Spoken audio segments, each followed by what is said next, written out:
Hi friends, എല്ലാവർക്കും നമസ്കാരം. എല്ലാവർക്കും സുഖമെന്ന് വിശ്വസിക്കുന്നു. ഞാനിവിടെ സുഖമായിട്ടൊക്കെ ഇരിക്കണം. ഇന്ന് ഞാൻ വന്നിരിക്കുന്നത് നിങ്ങളോട്ടൊരു സന്തോഷം പങ്കിടാൻ വേണ്ടിയിട്ടാണ്. ഇപ്പോൾ എൻ്റെ ചാനലായ cooking at Mayflower 150K subscribers കഴിഞ്ഞ് അതിന് വളരെ സന്തോഷമുണ്ട്. എല്ലാവർക്കും ഞാൻ പ്രത്യേകം നന്ദി പറയുന്നു. എനിക്കറിയാതെ വലിയ നമ്പറൊന്നും അല്ല, എന്നാലും ഞാൻ ഹാപ്പിയാണ്. കാരണം എൻ്റെ ഫ്രണ്ട്സും എൻ്റെ റിലേറ്റീവ്സും ഇതിൽ വളരെ കുറച്ച് പേരെ 150K ഉണ്ടാവുള്ളൂ. പക്ഷേ എന്നെ അറിയാത്ത ഒത്തിരി പേരുണ്ട് എന്നെ സപ്പോർട്ട് ചെയ്യുന്ന. എല്ലാവർക്കും ഞാൻ പ്രത്യേകം നന്ദി പറയുന്നു. അതുപോലെ തന്നെ എൻ്റെ റെസിപ്പീസൊക്കെ ഒത്തിരി പേര് ട്രൈ ചെയ്ത് നോക്കി എനിക്ക് ഫോട്ടോസൊക്കെ അയച്ചു തരുന്നുണ്ട്. അവർക്കും പ്രത്യേകം ഞാൻ നന്ദി പറയുന്നു.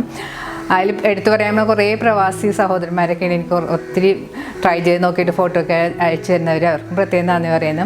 പിന്നെ ഇപ്പോൾ ഈ അടുത്ത് എൻ്റെ ഫാമിലി ഫ്രണ്ട് മോൻ ദുബായിലാണ്. അപ്പോൾ ഇപ്പോൾ കല്യാണം കഴിഞ്ഞിട്ട് അവൻ വൈഫായിട്ടൊക്കെ പോയി കഴിഞ്ഞിട്ട് ഇപ്പോൾ നമ്മുടെ കള്ളുഷാപ്പ് തലക്കറി ട്രൈ ചെയ്ത് നോക്കിയിട്ട് വളരെ നല്ലതാണ്, സൂപ്പർ എന്നൊക്കെ പറഞ്ഞ് എനിക്ക് എൻ്റെ ഫോട്ടോയൊക്കെ അയച്ചു തന്നു പ്രവീണും മിന്നും. അപ്പോൾ മിന്നിനും പ്രവീൺ ഞാൻ സ്പെഷ്യൽ താങ്ക്സ് പറയുന്നു.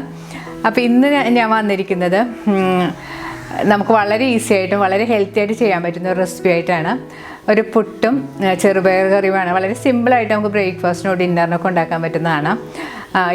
ഞാനത് ചെയ്യുന്നത് നമുക്ക് റേഷൻ കടയിൽ നിന്ന് കിട്ടുന്ന ഗോതമ്പൊടി കൊണ്ടിട്ടാണ്. അതെങ്ങനെയാണ് നല്ല പെർഫെക്റ്റ് ആയിട്ട് ചെയ്യുന്നതെന്ന് ഞാൻ കാണിച്ചു തരുന്നുണ്ട്. അപ്പോൾ നിങ്ങൾ ട്രൈ ചെയ്ത് നോക്കിയിട്ട് നിങ്ങളുടെ അഭിപ്രായം കമൻറ്റ് ബോക്സിടാൻ മറക്കരുത്. നിങ്ങളുടെ ഫ്രണ്ട്സായിട്ടൊക്കെ ഷെയർ ചെയ്യാം. പിന്നെ നിങ്ങളോട് ഒരു കാര്യം കൂടി എനിക്ക് ഓർമ്മിപ്പിക്കാനുണ്ട്. ഇനി നമ്മുടെ ചാനൽ സബ്സ്ക്രൈബ് ചെയ്ത് കഴിയുമ്പോഴത്തേക്കും അതിൻ്റെ അടുത്ത് കാണുന്ന ബെല്ലൈക്കൻ ക്ലിക്ക് ചെയ്യണം. ബെല്ലൈക്കൻ ക്ലിക്ക് ചെയ്യുമ്പോഴത്തേക്കും അതിൻ്റെ ഓൾ എന്നുള്ള ഓപ്ഷനും കൂടെ ക്ലിക്ക് ചെയ്താൽ മാത്രമേ എല്ലാ നോട്ടിഫിക്കേഷനൊക്കെ നിങ്ങൾക്ക് കിട്ടിയുള്ളൂ. അപ്പം നമുക്ക് പുട്ടും ചെറുപയർ കറിയും ഉണ്ടാക്കാൻ തുടങ്ങാം. ഇതാണ് ഞങ്ങളുടെ ഫാമിലി ഫ്രണ്ട് മോൻ പ്രവീണും അവൻ്റെ വൈഫും മിന്നും. ഇവരാണ് ഇപ്പോൾ ദുബായിൽ പോയിട്ടും നമ്മുടെ കള്ളുഷാപ്പ് തല മീൻ കറി ഉണ്ടാക്കിയിട്ട് എനിക്ക് ഫോട്ടോ അയച്ചു തന്നതാണിത്. ഇതെൻ്റെ ഫ്രണ്ട് ജിജി എനിക്ക് രസത്തിൻ്റെ ഫോട്ടോ അയച്ചു തന്നതാണ്. ഇതെനിക്ക് ആനി അയച്ചു തന്ന റവ ഉപ്പുമാവിൻ്റെ ഫോട്ടോയാണ്. റവ ഉപ്പുമാവിൻ്റെ കൂടെ ഡക്കറിയുടെ ഫോട്ടോയും കൂടെ അയച്ചു തന്നിട്ടുണ്ട്. രണ്ടും ട്രൈ ചെയ്ത് നോക്കിയിട്ട് നല്ല ടേസ്റ്റിയാണെന്ന് എനിക്ക് കമൻറ്റ് ഇട്ടിരുന്നു. ഇതെൻ്റെ ഒരു ഫ്രണ്ട് രഞ്ജന ബിനോയ് എനിക്ക് സേമിയ പായസിൻ്റെ ഫോട്ടോ അയച്ചു തന്നതാണ്. എല്ലാവർക്കും എൻ്റെ സ്പെഷ്യൽ താങ്ക്സ് ഞാൻ പറയുന്നു. ഞാനിന്ന് ബ്രേക്ക്ഫാസ്റ്റിനായിട്ട് ഉണ്ടാക്കിയിരിക്കുന്നത് ഗോതമ്പ് പുട്ടും ചെറുപയർ കറിയും പപ്പടവുമാണ്. വളരെ ഈസി ആയിട്ട് ചെയ്യാൻ പറ്റുന്ന റെസിപ്പിയും നല്ല ടേസ്റ്റിയും നല്ല ഹെൽത്തിയുമാണ്. ഞാൻ ഈ പുട്ടുണ്ടാക്കിയിരിക്കുന്നത് നമുക്ക് റേഷൻ കടയിൽ നിന്ന് കിട്ടുന്ന ഗോതമ്പ് പൊടി കൊണ്ടിട്ടാണ്. അപ്പോൾ എല്ലാവരും പറയാറുണ്ട് ഈ ഗോതമ്പ് പൊടി അത്ര നല്ലതല്ല, ഉണ്ടാക്കി ശരിയാകില്ല, സോഫ്റ്റ് അല്ല എന്നൊക്കെ പറയാറുണ്ട്. പക്ഷേ ഞാൻ നല്ല സോഫ്റ്റ് ആയിട്ടാണ് ഈ പുട്ടുണ്ടാക്കി എടുക്കുന്നത്. അതുപോലെ തന്നെ ഞാനിത് വെച്ച് ചപ്പാത്തി ഉണ്ടാക്കും നല്ല സോഫ്റ്റായിട്ട്.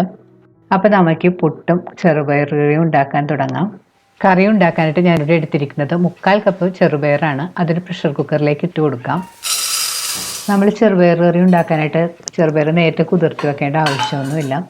ഞാൻ എണീറ്റതിന് ശേഷം കഴുകിയെടുത്ത് അപ്പോൾ തന്നെ കുക്ക് ചെയ്യാണ് ചെയ്യുന്നത്. കുക്കറിലാകുമ്പോഴത്തേക്കും പെട്ടെന്ന് വെന്ത് കിട്ടും. ഇനി നമുക്ക് ചെറുപയറൊന്ന് നന്നായിട്ട് കഴുകിയെടുത്തിട്ട് വരാം.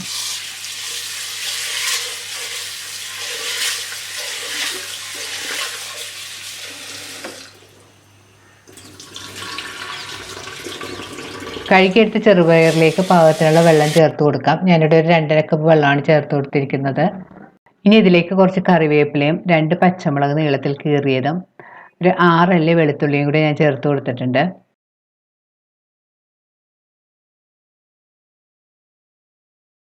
ഇനി ഇതിലേക്ക് പാകത്തിനുള്ള ഉപ്പുപൊടി കൂടി ചേർത്ത് കൊടുക്കണം. ഇനി കുക്കർ മൂടി ഒന്ന് ചെറുപയർ വേവിച്ചെടുക്കണം. കുക്കർ സ്റ്റവിൽ വെച്ചതിന് ശേഷം ഒരു 4-5 വിസിൽ വരുമ്പോഴത്തേക്ക് നമുക്ക് സ്റ്റവ് ഓഫ് ചെയ്ത് സ്റ്റീം പോകാനായിട്ട് മാറ്റി വെക്കാം. ഇപ്പോൾ കുക്കറിൻ്റെ സ്റ്റീം എല്ലാം പോയിട്ടുണ്ടെങ്കിൽ നമുക്ക് തുറന്ന് നോക്കാം. ഇനി ചെറുപയർ വെന്തിട്ടുണ്ടോ നോക്കാം. ചെറുപയർ പോയി കാണുന്നില്ല, നല്ല പാകത്തിന് വെന്ത് വന്നിട്ടുണ്ട്. കറി ഉണ്ടാക്കാനായിട്ട് ഞാനിവിടെ ഒരു പാൻ ചൂടാക്കാൻ വെച്ചിട്ടുണ്ട്. പാൻ ചൂടാകുമ്പോൾ ഇതിലേക്ക് നമുക്ക് 2 ടീസ്പൂൺ വെളിച്ചെണ്ണ ഒഴിച്ചു കൊടുക്കാം. വെളിച്ചെണ്ണ നന്നായിട്ട് ചൂടാകുമ്പോൾ ഇതിലേക്ക് കുറച്ച് കറിവേപ്പില ഇട്ട് കൊടുക്കാം. ഞാനിതിലേക്ക് കടുകൊന്നും പൊട്ടിക്കുന്നില്ല. നിങ്ങൾക്കിപ്പോൾ കടുക് വേണമെങ്കിൽ പൊട്ടിക്കാം. ഇനി ഇതിലേക്ക് അരിഞ്ഞു വെച്ചിരിക്കുന്ന കുറച്ച് ചെറിയ ഉള്ളി ചേർത്ത് നന്നായിട്ട് വഴറ്റി കൊടുക്കാം.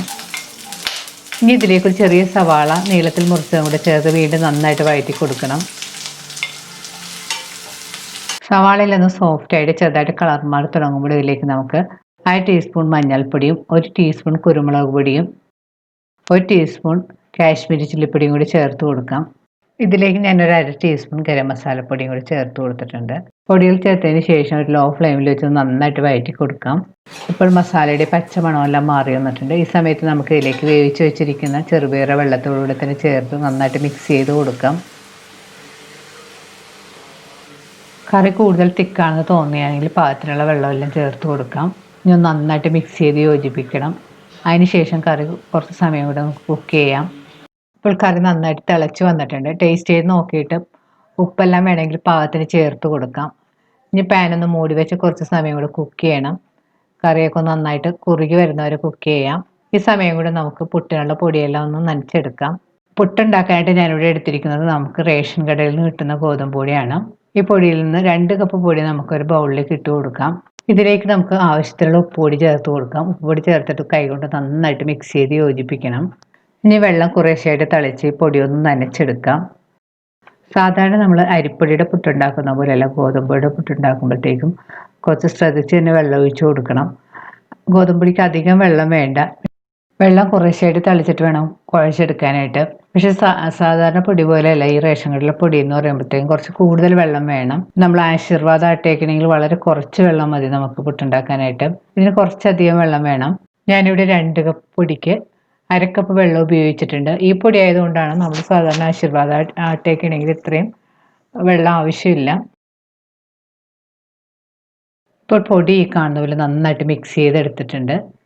പുട്ടൊട്ടും കട്ടയില്ലാതിരിക്കാൻ നല്ല സോഫ്റ്റ് ആയിട്ട് കിട്ടാൻ വേണ്ടി ഞാനിതൊന്ന് മിക്സിയിലിട്ട് പതുക്കെ കറക്കി എടുത്തിട്ടാണ് പുട്ടുണ്ടാക്കുന്നത്. ഇനി മിക്സിയുടെ ഒരു വലിയ ജാറിലേക്ക് റെഡിയാക്കി വെച്ചിരിക്കുന്ന പുട്ടുപൊടിയിൽ നിന്ന് ഒരു 1/2 ഭാഗം ഇട്ട് കൊടുക്കാം.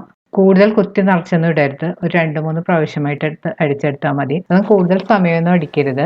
ഇനി മിക്സി മൂടി ഇതൊന്ന് അടിച്ചെടുക്കണം. അടിച്ചെടുക്കുമ്പോൾ പ്രത്യേകം ശ്രദ്ധിക്കേണ്ടത് മിക്സി പൾസിലിട്ടിട്ട് 2 കറക്കി എടുത്താൽ മതി. കൂടുതൽ നേരമൊക്കെ നമ്മളിട്ട് അടിച്ചിട്ടുണ്ടെങ്കിൽ പൊടി കട്ട പിടിച്ച് പോകും. പൊടി ഈ കാണുന്ന പോലെ ഞാനൊന്ന് അടിച്ചെടുത്തിട്ടുണ്ട്. ഒട്ടും കട്ടയില്ല, നല്ല സോഫ്റ്റ് ആയിട്ട് അടിച്ചെടുത്തിട്ടുണ്ട്. ഇത് നമുക്ക് വേറൊരു പ്ലേറ്റിലേക്ക് മാറ്റാം. ബാക്കിയുള്ള പൊടിയും നമുക്ക് ഇതുപോലെ തന്നെ മിക്സിയിലിട്ടൊന്ന് കറക്കിയെടുക്കാം. ഇപ്പോൾ പുട്ടിനുള്ള പൊടിയെല്ലാം റെഡിയാക്കി വെച്ചിട്ടുണ്ട്. ഇനി നമുക്ക് കറി റെഡിയായോ എന്ന് നോക്കാം. ഇപ്പോൾ നമ്മുടെ കറി പാകത്തിനെല്ലാം കുറുകി വന്നിട്ടുണ്ട്. ഇനി നമുക്ക് സ്റ്റവ് ഓഫ് ചെയ്തതിന് ശേഷം കറി മാറ്റി വെക്കാം. പുട്ടുണ്ടാക്കാനായിട്ട് ഞാനൊരു പ്രഷർ കുക്കറിൽ വെള്ളം ചൂടാക്കാൻ വെച്ചിട്ടുണ്ട്. ഇനി കുക്കറൊന്ന് മൂടി കൊടുക്കാം.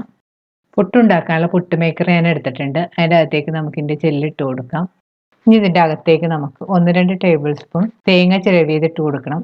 തേങ്ങയെല്ലാം നിങ്ങളുടെ പാകത്തിനനുസരിച്ച് ചേർത്ത് കൊടുക്കാം കേട്ടോ. പക്ഷേ ഗോതമ്പ് പുട്ടിന് തേങ്ങ കൂടുതൽ ചേർക്കുമ്പോഴത്തേക്ക് നല്ല ടേസ്റ്റ് ആയിരിക്കും.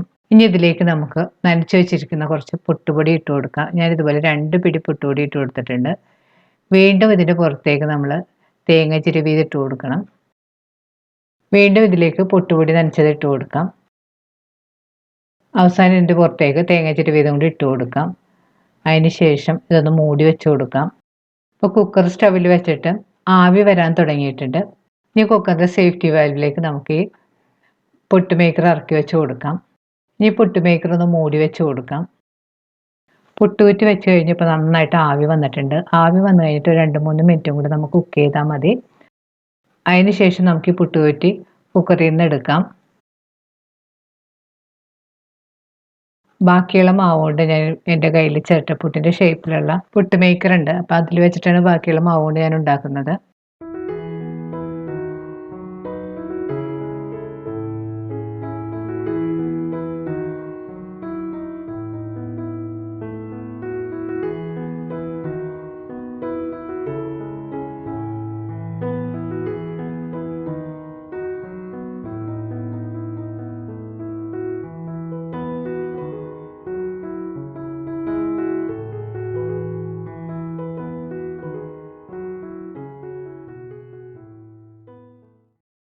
ഇനി റെഡിയായ പുട്ടെല്ലാം നമുക്ക് പുറത്തേക്ക് എടുക്കാം.